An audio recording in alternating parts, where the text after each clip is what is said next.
গেছিলাম।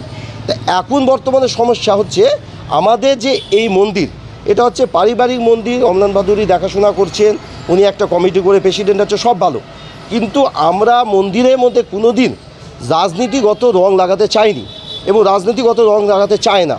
সেখানে আমরা দেখলাম 2 তারিখে শুভেন্দু অধিকারকে দিয়ে উনি সেই মন্দিরকে উদ্বোধন করাতে চাইছেন, পার্টিগত কোনো একটা রূপ দিতে চাইছেন বিধানসভার আগে।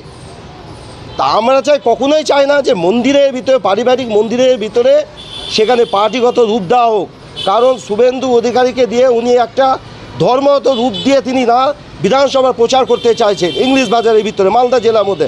আমরা সেটা কখনোই চাই না। অমলান বাদুর সাথে আগে আমার কথা হয়েছে, সেটা আমি ওর সাথে আমি ফোনে উনি খুবই পাওয়ারফুল, ক্ষমতাবান লোক, আমি সেখানে ওনাকে অনেক দুর্বল, সেখানে আমি ওনার সাথে হোয়াটসঅ্যাপে কথা বলেছি। সেই হোয়াটসঅ্যাপে উনি যে কথাবার্তা করে সেই কথাবার্তা লেখাগুলো আমার কাছে আছে।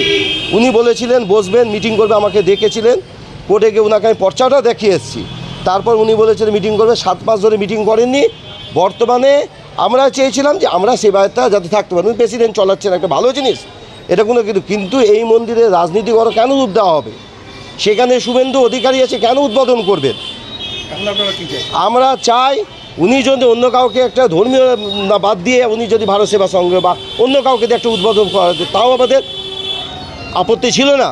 কিন্তু উনি এখানে একটা পার্টিগত রাজনীতি দিচ্ছেন, যেখানে উনি বলেছে 2 তারিখে মালদা এসে এই মন্দির উদ্বোধন করবে, বাজরংবলী মূর্তি বসানো হয়েছে সেটা উদ্বোধন করে উনি মিটিংয়ে যাবেন। তাহলে তো এখানে পরিষ্কার হচ্ছে মালদা জেলায় উনি একটা হিন্দুগত মন্দির উদ্বোধনের ক্ষেত্রে করে ধর্মগত রাজনীতি করতে চাইছেন।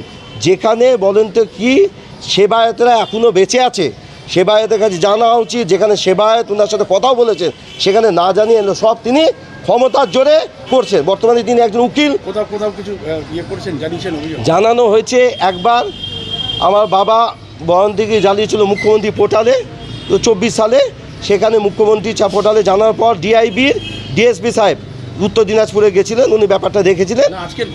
আজকে 2 তারিখে ঘটনা নিয়ে আমি মালদা জেলার মানে তৃণমূলের ডিস্ট্রিক্ট প্রেসিডেন্টকে এবং ডিস্ট্রিক্ট চেয়ারম্যানকে জানিয়েছি এই ব্যাপারটা ক্ষেত্রে, এবং আজকে আপনাদেরকে সাংবাদিকদেরকে আমি জানালাম। আপনার নাম? আমার নাম হচ্ছে সুজিত দাস। কি পোস্টে? আমি আছি মালদা জেলা তৃণমূলের ডিস্ট্রিক্ট সেক্রেটারি এবং তাছাড়া আমি সমাজসেবার সাথে যুক্ত।